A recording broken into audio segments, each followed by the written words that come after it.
மலைக்கோட்டை நகரம் திருச்சியிலே இப்பொழுது கோட்டையில் அமர்ந்திருப்பவர்களை வீட்டுக்கு அனுப்பிவிட்டு நாளை பாரதிய ஜனதா கட்சியின் கூட்டணி ஆட்சி கோட்டையை பிடிக்க போகிறது என்பதற்கு மலைக்கோட்டையில் கூட்டம் நடந்து கொண்டிருக்கிறது.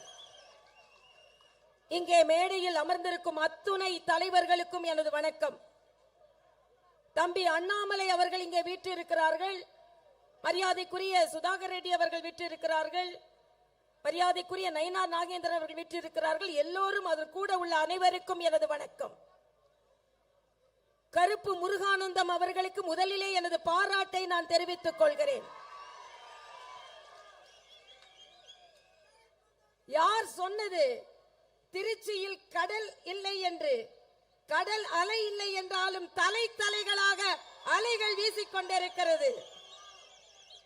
ஆக இங்கே வந்து எவ்வளவு சவால்கள் இருந்தாலும் இங்கே வந்து அமர்ந்திருக்கும் என் பாரதிய ஜனதா கட்சி தொண்டர் ஒவ்வொருவருக்கும் பாதம் தொட்டு எனது வணக்கத்தை நான் தெரிவித்துக் கொள்கிறேன்.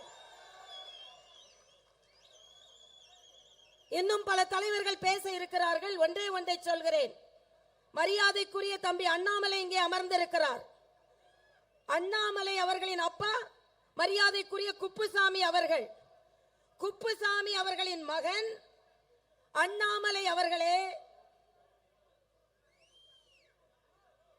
தம்பியே தலைமை ஏற்கவா என்று நாங்கள் சொல்கிறோம். ஆனால் நேற்றைய தினம் ஒரு கூட்டத்தை முத்துவேல் கருணாநிதியின் மகன் கூட்டியிருந்தார். அந்த கூட்டம் எப்படி நடந்தது என்பதை சற்றே சிந்தித்து பாருங்கள். நடத்தியது முத்துவேல் கருணாநிதியின் மகன். அதில் தொகுதி வரையறையை பற்றி பேசியது முத்துவேல் கருணாநிதியின் பேரன். அங்கே தீர்மானங்களை நிறைவேற்றியது முத்துவேல் கருணாநிதியின் மகள். ஆக நாங்கள் இங்கே ஒரு விவசாயியான மரியாதைக்குரிய குப்புசாமி அவர்களின் மகன் தம்பி அண்ணாமலையே தலைமை ஏற்க வா என்று சொல்லிக் கொண்டிருக்கிறோம். ஆனால் அங்கே நடத்துபவர் முத்துவேல் கருணாநிதியின் மகன், அதை முன்னிறுத்துவர் முத்துவேல் கருணாநிதியின் பேரன், தீர்மானங்களை வடிவமைப்பது முத்துவேல் கருணாநிதியின் மகள். இதுல எனக்கு 2 பேரை பார்த்தா ரொம்ப பாவமா இருந்தது.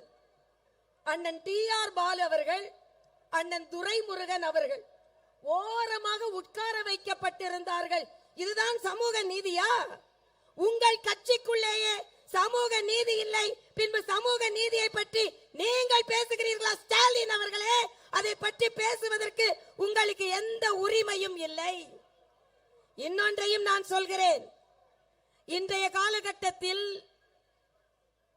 மரியாதைக்குரிய பாரத பிரதமர் நரேந்திர மோடி அவர்கள் சாமானிய மக்கள் கூட உயர்கல்வி கற்க வேண்டும் என்பதற்காகத்தான் புதிய கல்விக் கொள்கையை கொண்டு வந்திருக்கிறார். அதனால் மோடி அவர்களுக்கு 1 கோடி வணக்கங்களை என்னால் சொல்ல முடியும். ஆனால் திமுக எப்படி இருக்கு? ஹிந்தி தெரியாது போடா. சரி, ஹிந்தி தெரியாது போடா. அகநானூறு தெரியுமா? தெரியாது. புறநானூறு தெரியுமா? தெரியாது. 200 தெரியுமா? தெரியும். ஏனென்றால் நாங்களெல்லாம் 200 ஊபிஸ், அதனால 200 எங்களுக்கு தெரியும். ஆக ஹிந்தி தெரியாது போடாம்பீங்க, ஆனா அகநானூறு தெரியாது, புறநானூறு தெரியாது, ஆனா 200 தெரியும். ஆனால் உங்களிடம் ஒன்றை சொல்லிக் கொள்கிறேன். ஸ்டாலின் அவர்களே, சாமானிய வீட்டு குழந்தைகள் படிக்க கூடாது, ஆனால் செல்வந்தர்கள் வீட்டு குழந்தைகள் படிக்க வேண்டும் என்று சொன்னால் உங்களுக்கு தமிழக மக்கள் மன்னிப்பே கொடுக்க மாட்டார்கள். நீங்கள் நிச்சயமாக வீட்டிற்கு சென்றே ஆக வேண்டும் என்பதை இந்த மலைக்கோட்டையில் நாங்கள் உறுதிமொழி ஏற்கிறோம்.